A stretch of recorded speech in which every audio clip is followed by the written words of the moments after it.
പുറപ്പാട് പുസ്തകം അദ്ധ്യായം 24.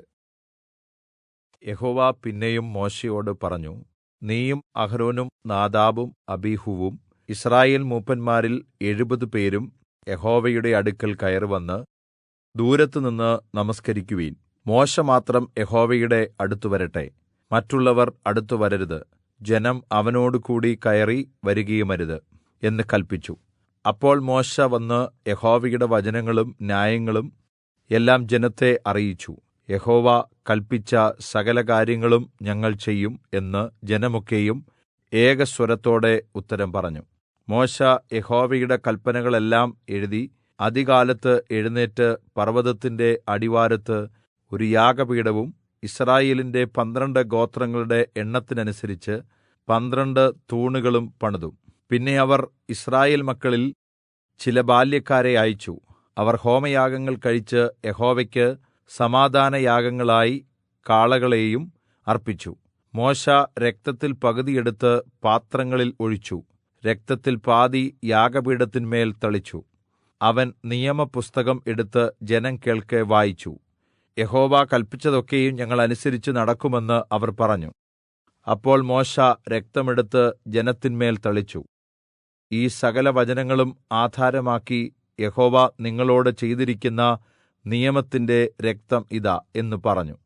അനന്തരം മോശെയും അഹരോനും നാദാബും അബീഹൂവും യിസ്രായേൽ മൂപ്പന്മാരിൽ 70 പേരും കൂടി കയറിച്ചെന്നു. അവർ യിസ്രായേലിന്റെ ദൈവത്തെ കണ്ടു. അവിടുത്തെ പാദങ്ങൾക്ക് കീഴെ നീലക്കല്ല് പാകിയ തളം പോലെയും ആകാശത്തിന്റെ സ്വച്ഛത പോലെയും ആയിരുന്നു.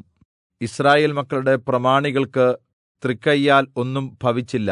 അവർ ദൈവത്തെ കണ്ട് ഭക്ഷണപാനീയങ്ങൾ കഴിച്ചു. പിന്നെ യഹോവ മോശെയോട്, നീ എന്റെ അടുക്കൽ പർവ്വതത്തിൽ കയറിവന്ന് അവിടെ ഇരിക്കുക. ഞാൻ നിനക്ക് കല്പലകകളും നീ അവരെ ഉപദേശിക്കേണ്ടതിന് ഞാൻ എഴുതിയ ന്യായപ്രമാണവും കല്പനകളും തരും എന്ന് അരുളിച്ചെയ്തു. അങ്ങനെ മോശെയും അവന്റെ ശുശ്രൂഷക്കാരനായ യോശുവയും എഴുന്നേറ്റ് മോശെ ദൈവത്തിന്റെ പർവ്വതത്തിൽ കയറി. അവൻ മൂപ്പന്മാരോട്, ഞങ്ങൾ നിങ്ങളുടെ അടുക്കൽ മടങ്ങിവരുവോളം ഇവിടെ താമസിക്കുവിൻ. അഹരോനും ഹൂരും നിങ്ങളോടുകൂടി ഉണ്ടല്ലോ. ആർക്കെങ്കിലും വല്ല കാര്യവുമുണ്ടായാൽ അവൻ അവരുടെ അടുക്കൽ ചെല്ലട്ടെ എന്ന് പറഞ്ഞു. അങ്ങനെ മോശെ പർവ്വതത്തിൽ കയറിപ്പോയി. ഒരു മേഘം പർവ്വതത്തെ മൂടി. യഹോവയുടെ തേജസ്സും സീനായി പർവ്വതത്തിൽ ആവസിച്ചു. മേഘം 6 ദിവസം അതിനെ മൂടിയിരുന്നു. അവൻ 7-ാം ദിവസം മേഘത്തിന്റെ നടുവിൽ നിന്ന് മോശെയെ വിളിച്ചു. യഹോവയുടെ തേജസ്സിന്റെ കാഴ്ച പർവ്വതത്തിന്റെ മുകളിൽ കത്തുന്ന തീ പോലെ യിസ്രായേൽ മക്കൾക്ക് തോന്നി. മോശെയോ മേഘത്തിന്റെ നടുവിൽ പർവ്വതത്തിൽ കയറി. മോശെ 40 പകലും 40 രാവും പർവ്വതത്തിൽ ആയിരുന്നു.